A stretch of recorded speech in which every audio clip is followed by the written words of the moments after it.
3, 2, 1, go. Okay. It is all about educating. Start to build your own tribe. You're all going to meet in Berlin. Couldn't you even have shown it to your girlfriend or, I don't know, like anyone?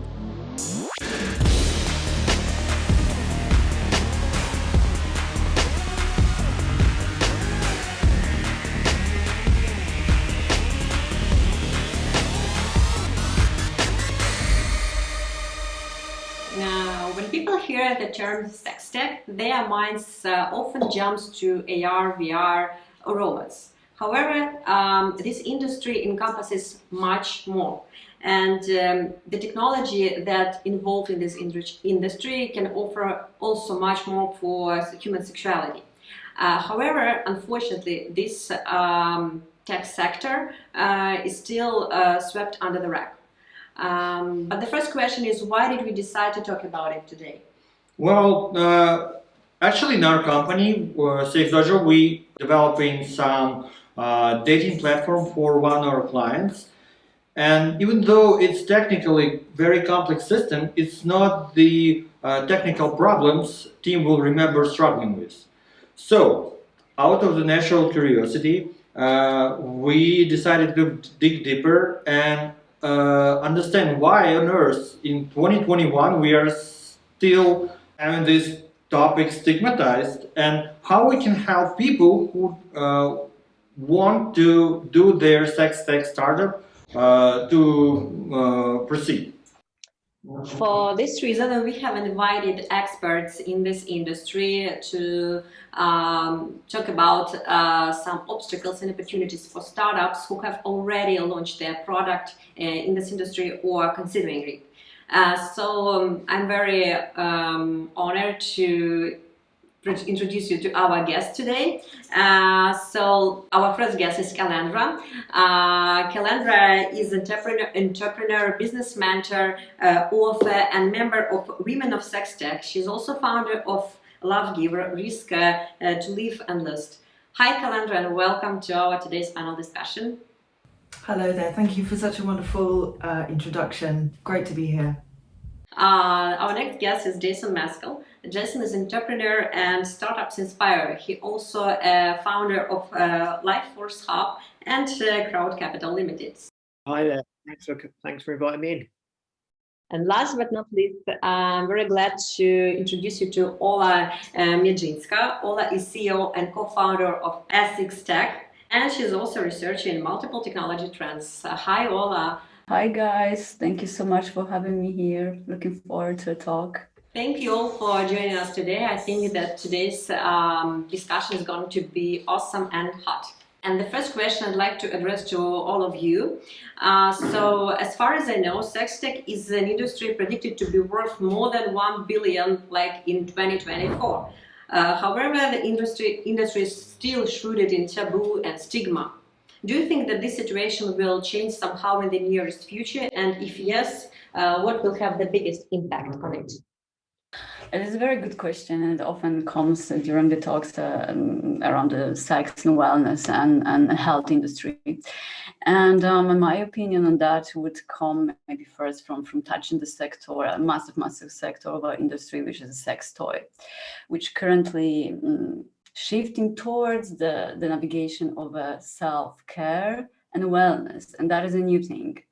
And when I look on our industry, I always look back in the wellness industry first, because in my opinion, that was this great moment when the users understood that it is worth to take care of your physical well-being and mental well-being, and then we started to track everything. So we track our calories, we track our heartbeat, we track wherever we go, steps, how we sleep, meditation, and so on and so on.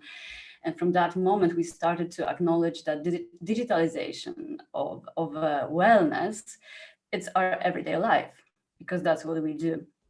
And then a very interesting example came with a shift in the same pattern into femtech industry, because of the 15 years ago, we put a menstruation up to the investor pitch deck. That would be a very low chance that it would get attention of the VCs. And right now, the femtech is $1 billion industry. So from one part of understanding normalization of a product, commercialization of a product, and putting it into everyday using, to be familiar with the changing. And the same goes right now, and we see that the same wave goes right now with the sex tech industry. So in a very near future, the apps designed for a sexual being, sexual education, sex online therapy are going to be normalizing our everyday life. So I would say the antagonizing of the sex tech industry is a slow process of education and putting the products among our everyday life. Thank you. Thank you. Jason, do you have something to add? I think it's true. It's the industry's changing, the industry's opening up, people are starting to grow up and be more open-minded, and be more understanding of what they want in their life for pleasure, for wellness. And with that shift towards retail stores and online stores becoming more mainstream, I think the change over the last 20 years is it's become legalized in more countries, and easier to sell products, which has opened it up to more people, so people become more open-minded, and that's got to continue. There are still certain sectors of the media and mainstream industries that still, you say the word sex, they run a mile even though everyone's doing it, and they all want to get involved with it at an arm's length, and it's sort of breaking down those barriers. But also having those barriers are great because then it allows true entrepreneurs and business people who are totally committed to move this industry forward and bring good products to markets that everyone can use and enjoy, and not become just a corporate joke. Thank you. Calandra? Well, I totally agree with everything that Ola and Jason have said. You know, they've really, said it all there. But I think some things that will definitely change the attitude and the industry to make it more taken seriously, and for the people investing in it and having these companies to actually benefit more from it, is a complete change of attitude across so many levels. I mean, there is a massive corporate block against adult industry in general.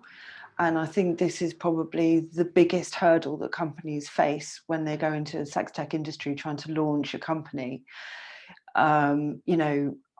It's kind of I think everybody knows these days, if you've got a sex tech company, you probably won't be able to advertise it on social media. You will have your accounts taken down. You will struggle to find payment processing. If you have any kind of a physical outlet, you might struggle to get your landlord to allow you to have those offices. Even if you want to send your mail out letter, don't use MailChimp. There's kind of from every level. There's also the broader problem that a lot of these sex tech and femtech companies, as Ola said, are women run, and the funding industry is very much still a male dominated industry, which presents its own set of problems, but we won't talk about that. So that's kind of what you're facing. And what is the solution to that? I mean, I think money talks, and the only way these really big corporate companies will change their attitude towards sex and sex tech is really the mainstream taking it on. So what that will help is more celebrity endorsement, and realizing that the big bucks to be made are really upfront and visible, and that if they don't allow it, then they're just going to be losing out.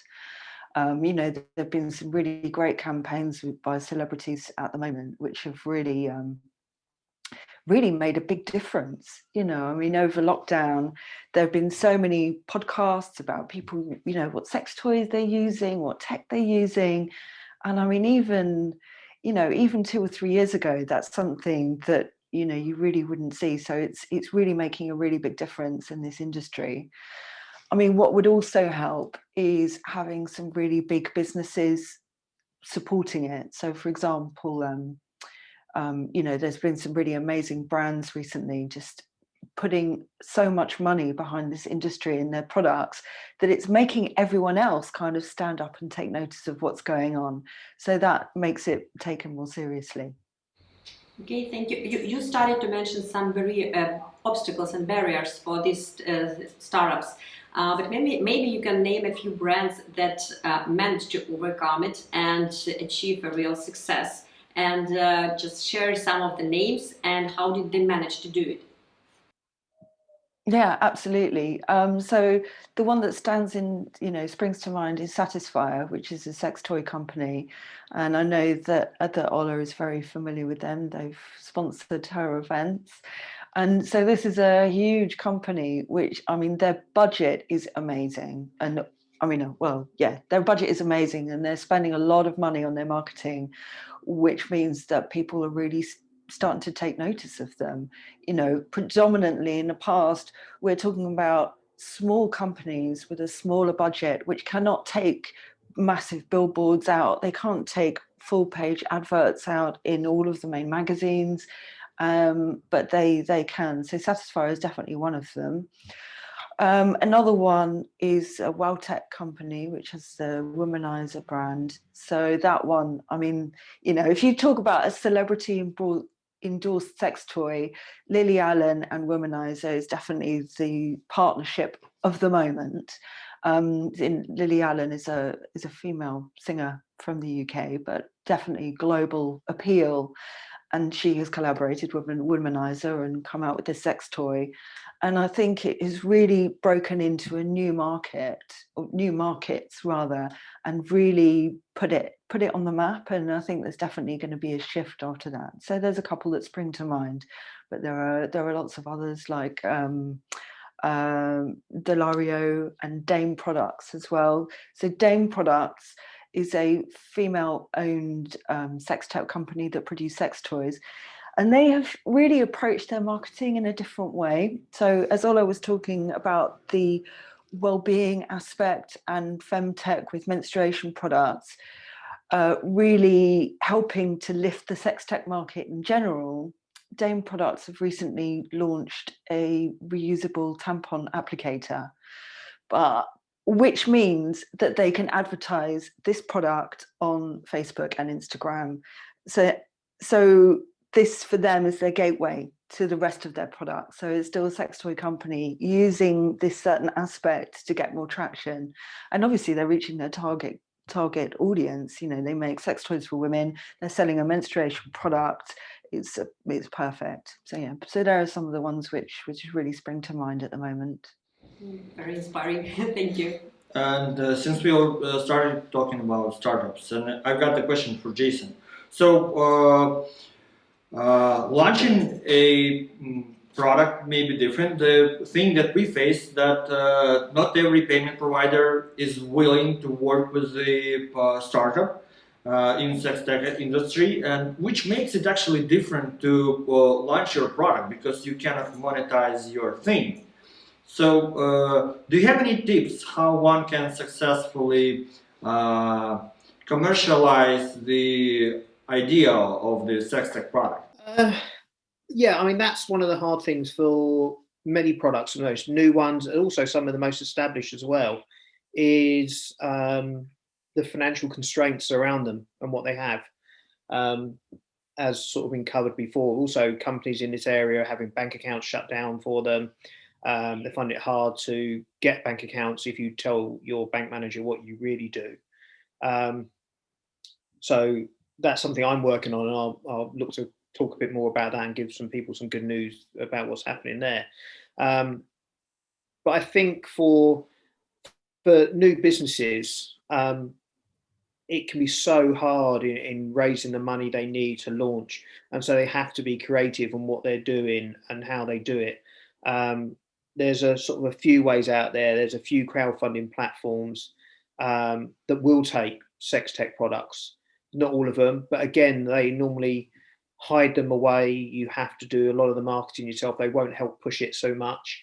That was something I was looking into, was the whole crowdfunding, because I could see the whole financial side for the sex tech industry just wasn't getting it. And I mean, for myself, because we wanted to go for equity crowdfunding to really help companies make the leap to grow, to become corporates. And because of the regulation we needed in the UK, we had to have a thing called an AR for a year, where we paid a third-party company to cover our regulation and double check everything we're doing and make sure it was all fine. And this isn't a cheap service. You know, we're talking 50, 60,000 pound a year for someone to do an email a month for you and just check your paperwork. And we went to a number of these AR companies and got turned down because they said, that's a great idea what you're doing. That's fantastic. That'd do brilliant. That's such a great industry. No one's doing it. But we can't work with you because of reputational risk. And this is the problem that companies and startups have, is just trying to get that funding in place or get that initial input and to keep pushing them forward. And that is slowly changing now with some more VCs coming into the marketplace, lots more female-led VCs from out in Asia and in America and the UK. So there's more coming to that market, but also now means that people who are starting up, they need to be stronger on their business models, which is, you know, which I think is really important. Actually, people have to show that they are treating this as a business. And I think anyone who's starting up, if they want to treat it as a business by doing their business plans, doing their research, that's the best way to start and realize that this isn't just a bit of fun. These are, you know, as said, you know, you've got some large corporate companies out there that do a great job because they run it as a business. And that's the most important thing. Mm-hmm. Thank you. Thanks. So Ola, maybe you could name some brands and how did they manage to get some funding in regards to the allocation? You know, in SexTech EU, we work with a lot of startups, like global startups from completely different locations and also representing completely different sectors of the sex tech industry, starting again from the sex toys, ending on the VR, AR solutions. So in particular, for the last year, I observed, and also with my team search, a big interest around the products, which I also mentioned earlier today, referring to the sex education for adults, sex therapy for adults, with develop digital solutions for that. And there is a couple of very interesting products, I have to say, that also triggered my mind. This year I was testing those products myself, and I was really like, wow, this is really going good direction. For example, I can't say R, but a German product, but Educated. It's a self-investment product with 1 million investment on the seed level. Very well designed product for the also very developed perspective of adults education, which is a platform in that case. Then we have Enjoy from, I don't want to break the number wrong, but I think there was also 4.1 million investment. Another product designed for self-pleasure understanding and integration of a mindfulness with the pleasure, and also the product behind which there are the female founders, the same as the better educated female founders. Then we have a Coral, another app designed for self-education, self-awareness from the contents of a sex education. And I also think the Coral reached around 4 million in seed, and again female founder behind that, and I'm very proud of those projects and those brave founders to reach such a great numbers. But the recent product, and the founder had pleasure to speak actually last week.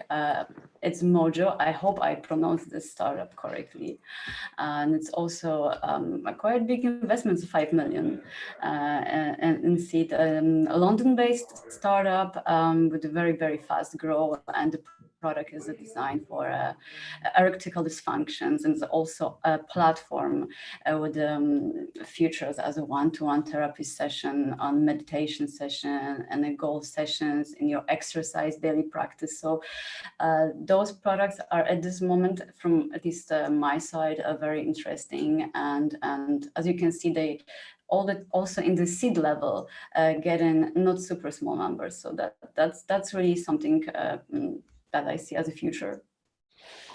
Thanks. Jason, next question is for you. If you were an early stage startup, what strategies would you undertake to combat this social stigma and find some investment opportunities for your product? Right. Well, that's the hard one. I think the first thing is, as Ola's just said, it's now looking at the wider market, is looking at the wellness sector, because for investors, you've got to give them something that's nice and soft, something that they can wrap the product around. And if it's got an interest into the wellness side, as well as the sexual pleasure side, they're going to want to hear the word wellness before they hear sexual pleasure. So I think it's really looking at what product you're bringing to market, because that will decide on where you can go for investors, and also how you can market it. On a lot of the sexual pleasure and sexual wellness products, a lot of the startups I've been talking to and ones we've seen, it's start to build your database online, get your social media, get your interaction with people, get people to test it with you, get their feedback, and really sort of start to build your own tribe. Because then if you go down the route of crowdfunding, if it's even reward based before you go for the big seed funding and equity, you can raise that small amount you need to maybe get a product manufactured in a beta stage, and then get your tribe to test it. So I think that can be the most important thing, is setting out where your product's going to lie, and is it also then going to fit into any other markets and any other divisions, where before you had a company that they made a vibrator, they made a toy for this, they made a toy for that. When the first crowdfunding ones come out, suddenly they named them to be massagers. So it's really looking at how you do it. And there's some great companies that have done this well. Vibio, who are launching shortly, they're actually their products are on a boat being shipped over to Europe at the moment. They did their first test, they built their tribe, they got their followers to actually try the products out. They helped them with the whole design, which one they liked best, which they sent out samples of just the frame of the product, saying, would this fit in your hand properly? Would this fit in your underwear? This is where, how you're going to use it to massage, to relax yourself, to pleasure yourself. Would this work for you? And they got feedback from their future customers, and that was the most important thing for her, and that's allowed them to raise some good seed money, and be able to produce their first product, and are taking it to market now in such a strong way. Again, they've looked at where their marketplace is, who they're going to sell to, and just really focus on those people. Mm-hmm. Thanks a lot. Thank you. I got one question, actually. Ola, from your experience, what are the obstacles that a SexTech startup usually faces that if they were in other industry, they wouldn't? I think Calandra already kind of nailed it at the beginning, mentioning a couple of the obstacles that are 100% referring to our industry. So the censorship, for example, then because of the censorship, the big issue with the allocation of your asset into the marketing, because a lot of startups don't know how to even start with the marketing strategy, and it's not easy in our industry, right? So basically, funding, the easy access to funding, it's not easy access to funding, as Jason Calandra mentioned before.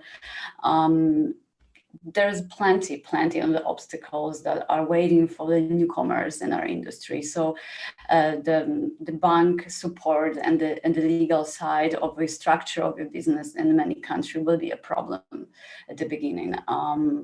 Sometimes, as Calandra say, even location of your business by renting the office for your business will be a problem. And the payment processor of your a legal venture from your platform, from your app, will be a problem, which is a massive problem for a lot of webcam solutions startups, and the startups offering the adult entertainment.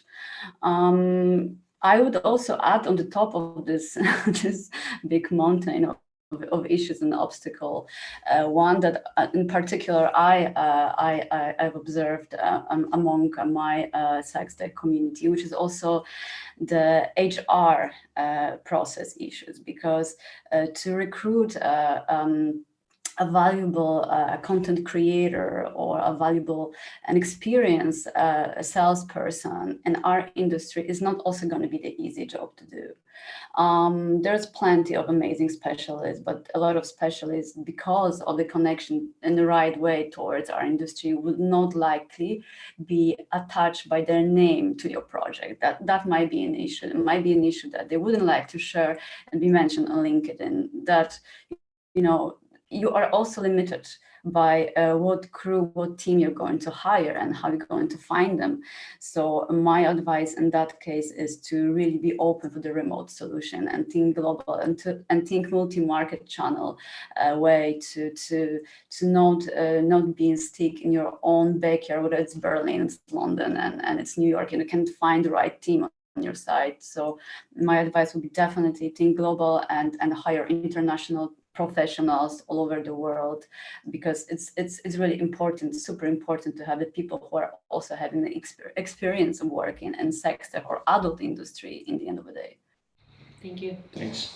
So Calandra, do you agree that education and awareness plays a crucial role for SexTech products manufacturer and those one in startups? What do you think about it, and how startups should educate their potential users and customers on these products? Yeah, well, I think if anyone's doing their selling properly, then that's definitely what they're doing. I mean, I have sex shops myself, and I don't have a sales pitch per se to the customers that come in, but what I do is I educate everybody from the moment they come in to the moment they leave. And so it is all about educating your customers and your clients about your products and the benefits of using them and why your product stands out from another. And I don't think that changes just because it's my industry and it's a SexTech product. I think that applies to absolutely anything and everything. But there are, as we've talked about, there are all of these walls and these stigma. So focusing on the self-care and wellness aspects of it and how really these SexTech products can enhance your life. There are some really amazing apps out there which are designed to really help you in your relationship. And, even if you're not in one, to how you can improve yourself so that your relationships are easier when you are in one. They are apps to, as Jason is working with a dating app, is that right at the moment? So there's dating apps. So it's so broad. So I think education is a really vital part of every step. But that also, I just wanted to add something that was part of what Jason was talking about, the Vibio ladies. So he mentioned that their product is on its way, and I mean, I remember meeting them like about 3 or 4 years ago at an industry event, and my advice for anybody who wants to come into this industry is get to know your industry. It is all about community, and the first step is to get to know who you're going to be working with, because it's quite a small industry. If you take the amount of people that are in it globally, we're really, really small, and we do know kind of everybody, or at least somebody who knows somebody else. But that is a perfect example of someone who really started their homework early. They got to know their industry. They were at everything. They got to know everybody, and they've really engaged with their customers and with the product, and they've already built their ready-made customers. They've already educated them on what the toy does. No one's even seen it yet. No one's held it in their hands working, but everyone knows all about it. So that education starts before it even exists, really. So that's how vital it is. Great, agree. Yes, I totally agree. Thank you. So I'd like to ask the last question for today's discussion. But the most important one. Yes, the most important one, and I'd like to ask all of you. What advice would you give to an entrepreneur or a startup who would like to enter this space with your accumulated knowledge and based on your experience? Right. I think, as we were just sort of saying there, the Vibio girls did a perfect job of it. They really came in, they had an idea, they had a vision of what they wanted to do, and they went out there and made sure they started talking to people. So the first thing to do is start to look at the industry, look at who you're going to need to work with, who you're going to need to talk to, what contacts can you make. As Calandra said, we are a small industry, it's global, it's worth billions. But I know that I can, if I don't know someone, I can pick up a phone or send someone an email and find that person out within 2 or 3 messages, 2 or 3 calls. That's how small it is. From the CEO of a giant corporate down to a production manager and a warehouse manager, everyone knows everyone. And that's the great thing about the industry. And there are a lot of people out there that want to work with each other and want to help people. So when someone's new, is don't think you've just got the best thing out there, because you haven't. But come and talk to people and find out if you have something that can bring to market, that someone hasn't already done, or someone's tried and it didn't work, and find out why it didn't work, and maybe you can improve your idea. So it's network, and then a little bit more networking, and then start putting your resources in place. So look at what you need. So who's going to be your manufacturer? Who's going to be your designer? Who's going to be your banker, if you can get one? If not, you're going to have to come to me and talk to me about my digital wallet and how we're going to help you. How are you going to raise money? So again, the digital wallet we're bringing to market shortly is going to have a investor section to it as well. So it's networking and then putting the right pitch together yourself, or bringing a consultant in who knows the industry better than you do, to get you everything you need. Ola, would you like to add something? Yeah, sure. Again, 100%, 100%, million% what Jason just said.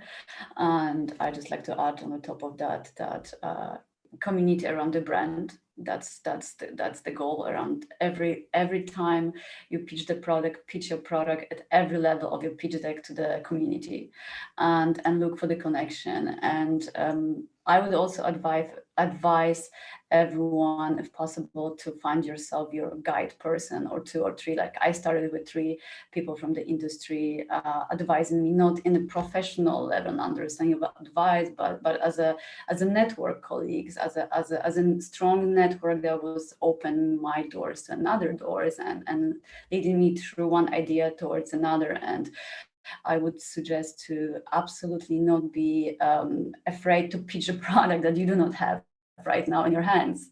This is exactly the great example, to pitch the idea and to collect more information and more connections, and to create a community around the brand and to give to community, because every loyal community is going to pay you back, whether it's crowdfunding campaign and give something for free, whether it's your local community, in the sense, I don't know, we can't really speak about the local community in the context of SexTech industry, but the community is a crucial in every level of approaching this industry.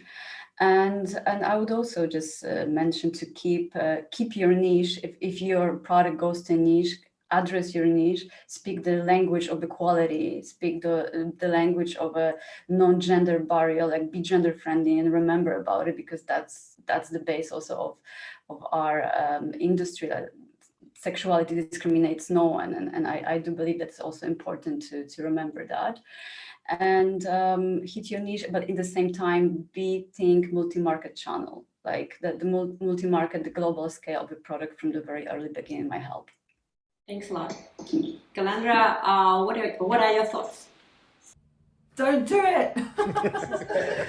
Don't do it! Don't do it! That's what springs to mind. No, seriously. I think when I say don't do it, I think I speak to lots of people. I've been in this industry a long time, and you know, I hear lots of people come to me, oh, my friend's got this great idea, or this industry's, you know, really growing. They can see an investment opportunity or a chance to make a quick buck. And I would say, if you don't have a passion for your product and for this industry, this is the wrong place for you, because you really do need to have the passion, so that when everyone around you is saying, no, you can't do this, you can't advertise it there, you can't bank with us, you can't have this, you can't have that, you need to see those as challenges to get over instead of just a reason not to do it. And the only thing which will take you further is a real passion for that product. So if you are thinking, oh, you know, you hear these figures being bandied around, oh, it's a so billion market, it's global, it's, you know, you think, oh, okay, maybe this is what I should be doing, but don't do it unless you really have a passion for it and you really care for it. And if you've got that, then as Jason said, and Ola, it's about networking and community. This is a really small industry, and what I really love about it is that everybody cheerleads each other, because if one company can do it and get through, that means we have got a chance. And I don't know any other industry like that, where there really is this supportive element. But if you're coming into it for the first time, then speak to the people who have been here for a while, and they will, you know, point you very easily and very quickly in the directions of things which will make your journey a lot easier. And lastly, as Ola said as well, it's about community. Engage with your target audience. You know, again, the number of guys that have come in to speak to me about this amazing sex toy that they've invented, or that they just want to import, and it's for women, and they just have no idea, you know, about the branding or the videos that go with it. It's like, well, couldn't you even have shown it to your girlfriend, or I don't know, like anyone that's maybe going to be seeing this? It's really, yeah, really surprising sometimes. But yeah, so speak to your target audience, and good luck. You'll need it. Thank you so much. Well, I really was very inspired by our today's discussion. It was very informative and great. Thank you guys for joining us today again. So that you find some time and speak and inspire some early stage startups, or maybe someone who is in this business already, to continue and move on, or reconsider their strategy somehow. That was great. Thank you. Yeah, thank you guys. Thank you, guys. Thank you so much. They were great questions and great answers as well. I'm in very good company. I hope maybe we'll meet sometime somewhere. In person, yeah, on a conference that always organized. Offline. We're gonna meet in Berlin. This is where you're going to meet. You're all going to meet in Berlin.